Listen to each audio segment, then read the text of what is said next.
Allora, siamo qui alla Baia del Sole, dove devo fare subito una protesta formale. Non c'è, mi hanno detto vieni qui, è pieno di donne in topless e non è vero niente, quindi già cominciamo male sotto questo aspetto. A parte, ovviamente noi ci interessa solo da un motivo professionale, non per guardare le donne, ci mancherebbe altro, su questo non c'è, ormai sono vecchi ricordi. Allora, battute a parte, devo dire la verità, sono molto infastidito perché da ieri c'è un gruppo non meglio identificato che invece di proporre, dire guarda c'è questo problema, come si può fare eccetera eccetera, hanno utilizzato il sistema dello spam e poi addirittura sta girando una foto in cui si vede praticamente un disabile in carrozzella. Nel video dovremmo riuscire a mettervi, si vede un disabile in carrozzella davanti alla spiaggia, praticamente come una chiara accusa verso gli stabilimenti balneari che non danno retta ai disabili. Questo è profondamente sbagliato e non è vero. Allora, il litorale di Sottomarina è la prima spiaggia del Veneto, quella che è più attrezzata, è stata riconosciuta col massimo attrezzatura proprio per l'inclusività. Hanno fatto un sacco di incontri, hanno speso un sacco di soldi. Allora, quella che vedete nell'immagine è la passerella. La passerella, io ho fatto un giro l'altro giorno, gli stabilimenti dove sono passato io ce l'hanno tutti quanti.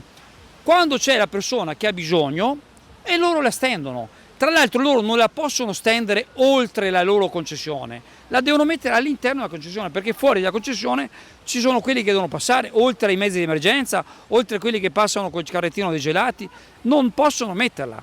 Ma quando c'è qualche disabile sono attrezzati e gli danno una mano e li portano tranquillamente. Ecco, questa è la cosa. Poi, se qualcuno per motivi di visibilità sta facendo tutta una serie di storie, per carità, però è una cosa sbagliata nei confronti della nostra città, perché così sembra che gli operatori balneari se ne fregano di questa cosa. Non è assolutamente così, ma oltretutto, tra l'altro, e l'abbiamo detto nell'intervista che abbiamo fatto qualche giorno fa al Gianni Moretto, presidente di Gebis, di queste cose c'è un problema, se ne parla. Ovviamente non durante il pieno della stagione, perché durante il pieno della stagione gli operatori sono tutti impegnati ed è tutto difficile, già è difficile fare le cose quando non sei in stagione, che c'è una burocrazia enorme, ma durante la stagione è assolutamente sbagliata, ma si concorda, si coinvolgono le associazioni.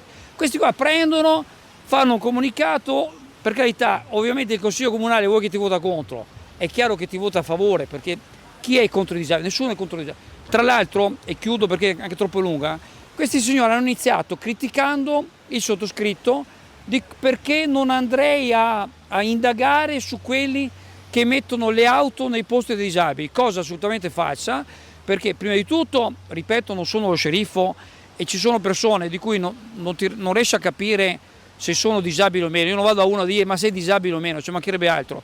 A qualcuno chiedo se è disabile nel cervello, perché qualcuno di questi ho paura che la disabilità non sia fisica ma mentale, ma a parte questo, tante volte sono intervenuto a gamba tesa, mi sono preso anche poi parole, non me ne frega niente, da quelli che erano i parenti, perché abbiamo ripreso furgoni, mezzi, persone che mettevano tranquillamente i mezzi sul posto dei disabili e ufficialmente non erano certificati. Qualcuno secondo me è disabile ma non ha la certificazione.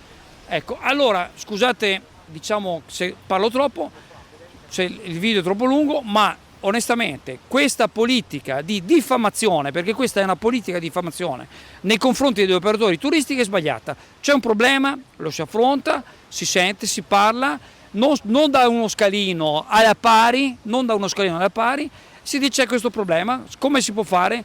Si investe anche la Capitaneria di Porto, perché la Capitaneria di Porto è quella che ha la competenza della parte di 4 metri in pratica.